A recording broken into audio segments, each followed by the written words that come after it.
America was smart enough at the time, the Founding Fathers especially, said, don't ever write off the Founding Fathers. They were way smarter and way more applicable to 2022 than anyone would know. Let's say the Second Amendment, for example, or the First Amendment. Are you kidding me? The Founding Fathers knew that Canada was a vast country filled of course, people, but most importantly, resources. Sorry, Canadians. Huge amount of wealth. The world we want you for your resources. We want you for your oil. We want you for your St. Lawrence Seaway.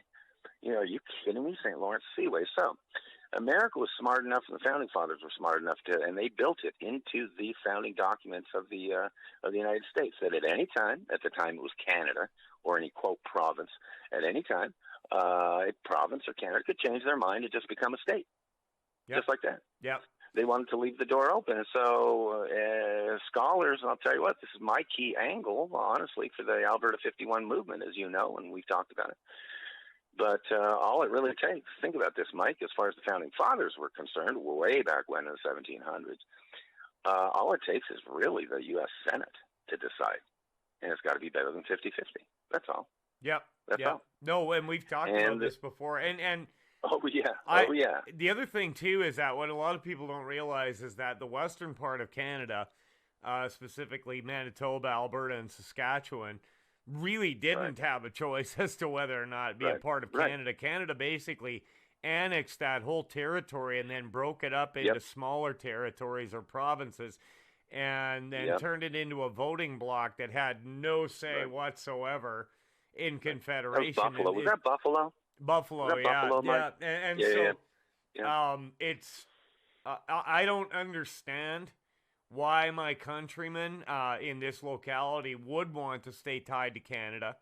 I don't understand it at all. The argument was always, well, the health care's free, and there's my stupid commercial automated break. But I think that the opportunities would be so much greater being part of the Union, part of the United States of America.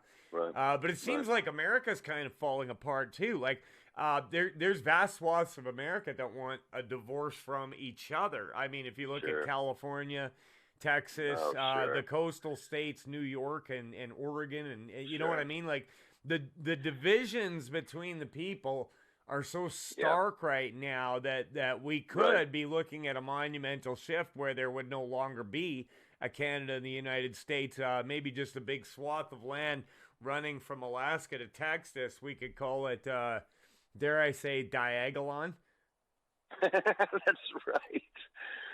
That's right. Boy, what a subject here, Mike. We've talked about it so much. But what I really want to touch on quickly is when you talked about Buffalo, basically those three provinces out west, right, roughly? Yeah. There's the perfect example why the Founding Fathers, as you touched on, they were basically leveraged, and really with no money changing hands. It's the ultimate Vegas bet where Britain said, okay, you're going to be Buffalo, right? And the United States was smart enough to say, no, by the way, Buffalo, which means Alberta, Saskatchewan, Manitoba, by the way, anytime you want to come back to the United States and you don't want to be leveraged by Britain, come on down. Because you touched on it, it was so important. The folks out west were illiterate. There was no way for them to even understand what the issue was of choosing Britain over the U.S. It was, as you say, just simply assumed. It was assumed by Eastern Canada, and if anything, that's an ongoing theme that I say is I think America's more, Western Canada is more American than they are Canadian. So if they do want to stay, and I understand it, Albertans, everyone I know loves Alberta. I love Canada. I was raised in Canada. I love Canada. But if they do want to stay, I think it's just kind of sentimental. If you like your Mounties, you like your universal health care or whatever, but I do. That's all crashing now. That's all crashing now. The Mounties are about to be kicked out of Alberta. They're talking about getting rid of the Royal Canadian Mounted Police. And as far as the healthcare system goes, we had